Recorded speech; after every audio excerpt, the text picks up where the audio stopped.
नमस्कार दोस्तों। आज हम लोग बात करेंगे कॉकरोच जनता पार्टी के बारे में।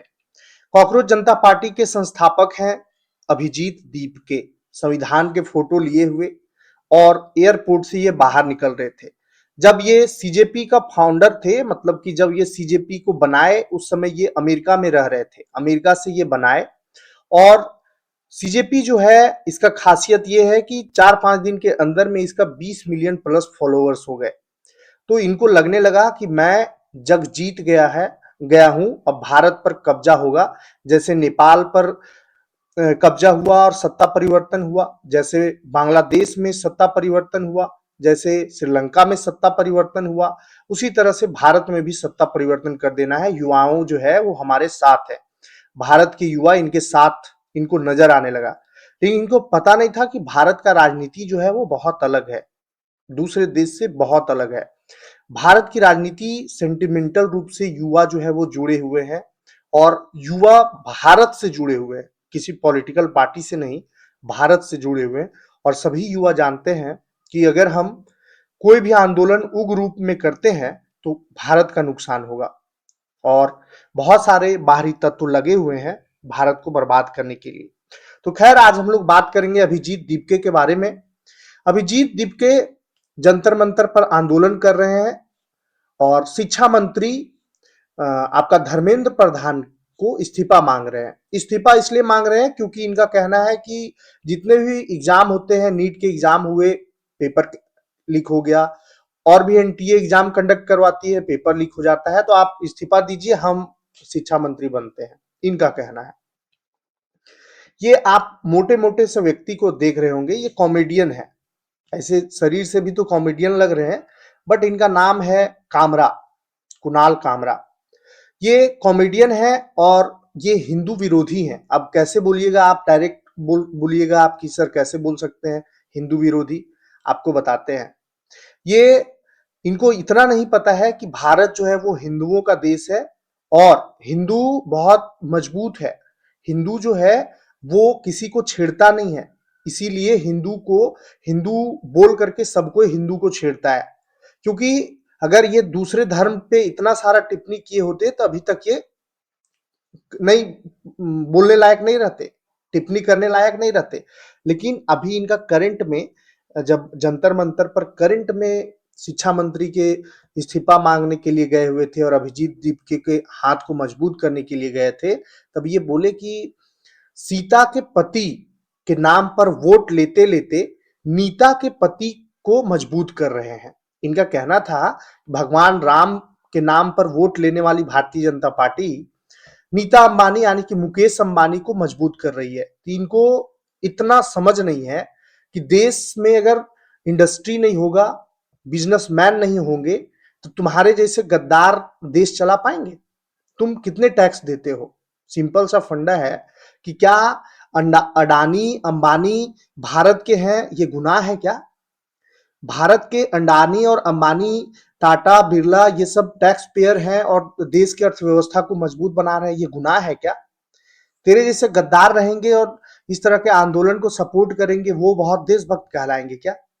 भगवान राम पर ये टिप्पणी किए, उसके बाद आपको आगे का सीन देखिए। मतलब कि अभिजीत दीपके का जो स्टूडेंट के प्रति जो धरना है वो किस तरह का पॉलिटिकल रूप लिया और अभिजीत दीपके के मन में भी क्या चल रहा था उसको भी समझिए आप।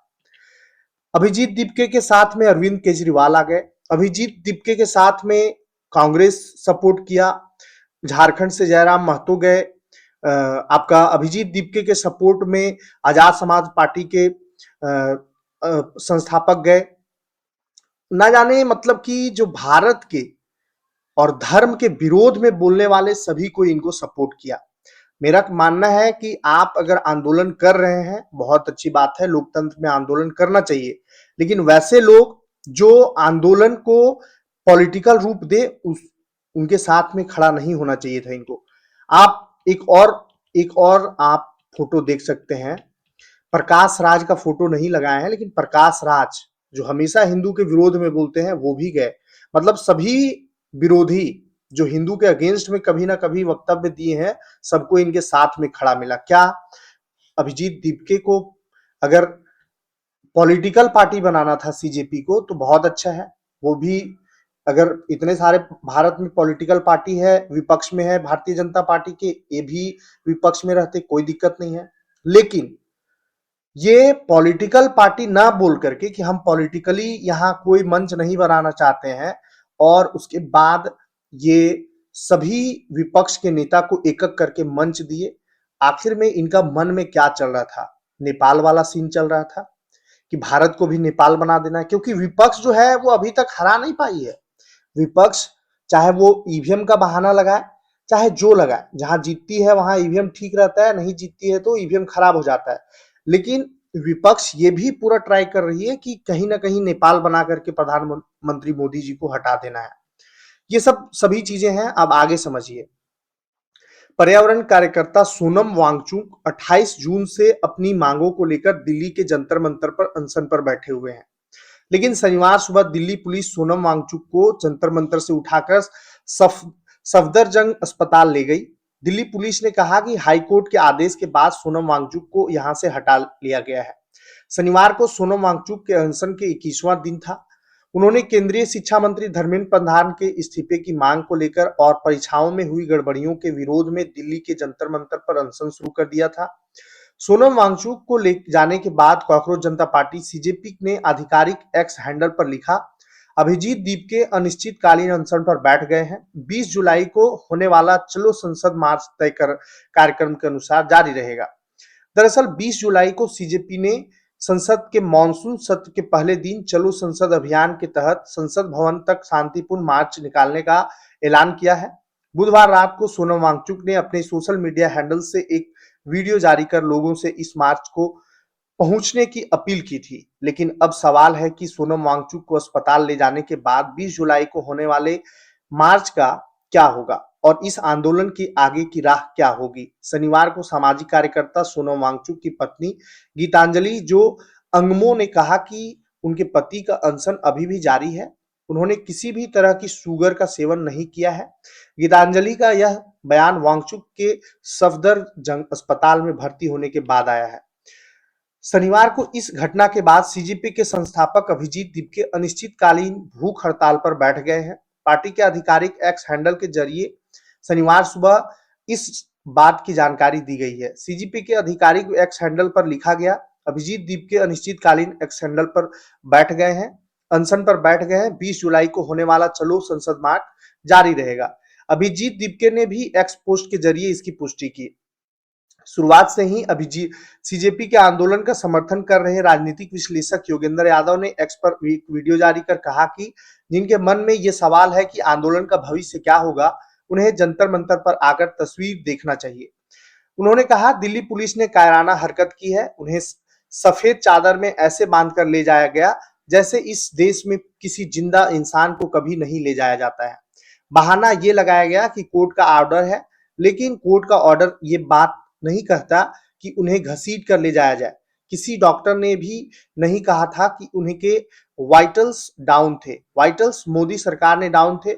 इस बात का नतीजा हुआ कि इस आंदोलन में और ऊर्जा बढ़ गई।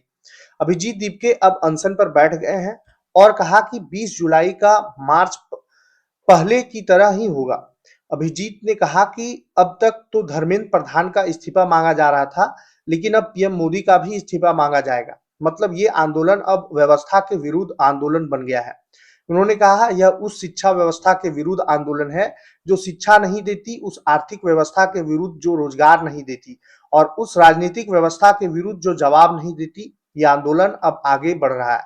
जब जब युवाओं के आंदोलन का दमन हुआ है, वो आंदोलन आगे बढ़ा है, आगे फैला है। सोनम वांगचुक के अलावा जंतर मंतर पर छात्र संगठन एआईएसए के 3 सदस्य नेहा, मनीष और आमीन भी 28 जून को भूख हड़ताल पर बैठे हैं। ये लोग भी उन्हीं मांगों के समर्थन में है जिनकी मांग सीजेपी ने की है। सोनम वांगचुक को जंतर मंतर से ले जाने के बाद इन लोगों की भूख हड़ताल जारी है। स्वतंत्र पत्रकार इस्तिमा शर्मा पहले दिन से ही जंतर मंतर पर सीजेपी के आंदोलन को कवर कर रही है। हमने उनसे जानने की कोशिश की कि दिल्ली पुलिस एक्शन का आंदोलन भविष्य पर क्या असर होगा। इस अस्मिता शर्मा ने दिल्ली पुलिस की कार्रवाई को सही नहीं बताया। उनका मानना है कि दिल्ली पुलिस के एक्शन के बाद शनिवार को आंदोलन में तेजी देखने को मिली है और दिल्ली पुलिस की कार्रवाई को लेकर जंतर मंतर पर पहुंच रहे युवाओं में गुस्सा है। उन्होंने बताया, मैं जो आज शनिवार को महसूस कर पा रही हूं कि निश्चित रूप से अब बहुत ज्यादा तादाद में लोग जंतर मंतर पहुंचते हैं। काफी लोगों में गुस्सा नजर आ रहा है, जो मानते हैं कि यह बात जो हुई वह गलत हुई है, क्योंकि सोनम वांगचुक की टीम के लोग भी कह रहे हैं कि कोर्ट ने तो यह कहा था कि आप उनकी मेडिकल निगरानी रखिए, यह नहीं कहा कि आप जबरदस्ती उनका अनशन तोड़वाइए। नियम यह है कि अगर किसी की वाइटल ऑर्गन्स को खतरा हो तब आप ऐसी कार्रवाई कर सकते हैं, लेकिन फिलहाल अभी ऐसी कोई दिक्कत नहीं आई है। स्मिता शर्मा का मानना है कि इस आंदोलन को अभी तक ज्यादा समर्थन सोनम वांगचुक की वजह से ही मिल रहा था। उन्होंने कहा, पूरे प्रदर्शन में जो सबसे ज्यादा समर्थन देखने को मिला वो सोनम वांगचुक के अनशन पर बैठने के बाद ही देखने को मिला। उन्हें जिस तरीके से हटाया गया है कि उसके बाद इस आंदोलन को मोमेंटम मिला है।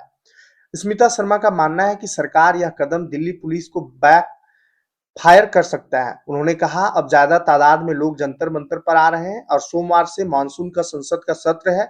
अब अगर इन लोगों को वह हटाने के लिए बल प्रयोग करेंगे तो उसका भी खामियाजा होगा। अगर नहीं भी हटाते हैं तो विपक्षी सांसद जो इस आंदोलन को समर्थन दे चुके हैं, सोमवार से उनमें से कई लोग भी आकर यहाँ बैठेंगे, तो निश्चित रूप से मुमकिन है कि पुलिस की कार्रवाई सरकार पर बैक फायर कर सकती है। सोनम वांगचुक को हटाने के बाद से ही सीजेपी की ओर से ये आशंका जताई जा रही है कि आंदोलन को खत्म करने के लिए दिल्ली पुलिस बल इस्तेमाल कर सकती है। शनिवार को कई बार सीजेपी ने लोगों से ज्यादा तादाद में जंतर मंतर पर पहुंचने की अपील की। इस अपील पर स्मिता शर्मा ने कहा कि अभी तक हमने देखा कि 12 सालों में पुलिस का और खास करके दिल्ली पुलिस का रवैया तब क्या रहा है। जब प्रदर्शन हुए, पहलवान जब जंतर मंतर पर ब्रिजभूषण शरण सिंह के खिलाफ प्रदर्शन कर रहे थे तो उनके खिलाफ बल का इस्तेमाल किया गया था। आवारा कुत्तों पर आए सुप्रीम कोर्ट के फैसले के विरोध में भी जब प्रदर्शन हुए तब भी ऐसा हुआ था। हैरान करने वाली बात यह थी कि अब तक दिल्ली पुलिस ने ऐसा कोई कदम क्यों नहीं उठाया। स्मिता शर्मा शनिवार को दिल्ली पुलिस की हुई कार्रवाई को आंदोलन का सबसे भावुक क्षण बता रही है। उन्होंने कहा, निश्चित रूप से आज क्योंकि एक भावुक क्षण भी है प्रोटेस्ट के लिए, जब आज टीम के बहुत सारे लोग रोते हुए नजर आए, भावुक होते हुए नजर आए। दिल्ली पुलिस ने अभी तक इस आंदोलन में कोई कार्रवाई क्यों नहीं की? इस सवाल का जवाब देते हुए स्मिता शर्मा ने कहा कि कहीं ना कहीं एक ग्राउंड टेस्टिंग की जा रही थी। 6 जून को जब सब कुछ जो हुआ वो बहुत अचानक हुआ। अभिजीत दीपके अमेरिका से लौटे थे, सोनम की तबीयत खराब हो गई थी, लेकिन बाद में आंदोलन को अच्छी दिशा मिली, अलग अलग शहरों के प्रदर्शन किए गए और ज्यादा लोग आंदोलन के साथ जुड़े। शनिवार को सोनम के अनशन का 21वां दिन था। सरकार अभी तक उनका अनशन तुड़वा नहीं पाई, तो यह ग्राउंड टेस्टिंग वाली बात है, जिसकी वजह से और कल ही हमने देखा कि दिल्ली पुलिस कमिश्नर जो है वो बदल गए हैं। तो कहीं ना कहीं एक एजेंडा ऐसा लगता है फिक्स किया गया कि पुराने कमिश्नर ने जिस तरीके से अभी तक हैंडल किया था, शायद उससे सरकार खुश नहीं थी और पूरी तरीके से अब सरकार की तैयारी है कि बहुत हो गया, क्योंकि ये मोदी सरकार का स्टाइल ही है कि जब मीडिया के सवाल किसी मंत्री से पूछे जाते हैं या किसी नेता पर पब्लिक अटैक हो रहा हो तो उनको कभी हटाया नहीं जाता है। तो इसलिए मुझे लगता है कि उन्होंने अपनी स्ट्रेटजी रिकवर की है। हालांकि अभी भी ये सवाल कायम है कि सीजेपी की ओर से 20 जुलाई को जिस मार्च का कॉल किया गया है उसका भविष्य क्या होगा। इस सवाल के जवाब में कहती हैं कि मुश्किल है उन्हें मार्च करने दिया जाएगा, ऐसा नहीं लगता। फिलहाल जनता की बहुत भीड़ देखने को मिल रही है। रविवार को भी ऐसा जारी रह सकता है, इसलिए शनिवार को भी पुलिस की ऐसी कार्रवाई देखने को मिल जाए, इस बात को नकारा नहीं जा सकता है। सरकार को अगर लगने लगा कि ये किसान आंदोलन जैसा कोई बड़ा मूवमेंट बनने लगा है, बहुत लोगों की तादाद आने लगी है, तो फिर सरकार ऐसा कुछ होने नहीं देगी।